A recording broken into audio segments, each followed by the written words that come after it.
4 স্তর বিশিষ্ট পদসোপান করতে হবে।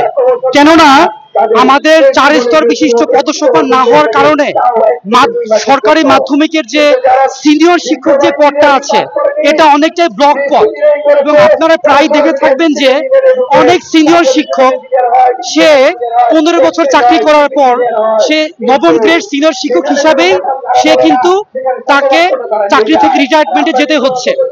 কিন্তু শিক্ষার একটা অন্যতম ভিত্তি হচ্ছে মাধ্যমিক।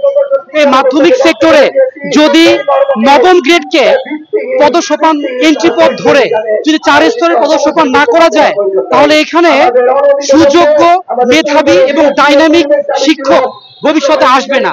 আর যদি না আসে তাহলে আগামী দিনের যে সুন্দর এবং প্রগতিশীল বাংলাদেশ, উন্নত বাংলাদেশের স্বপ্ন আমরা দেখি, সেটাও ব্যাহত হবে বলে আমার মনে হয়।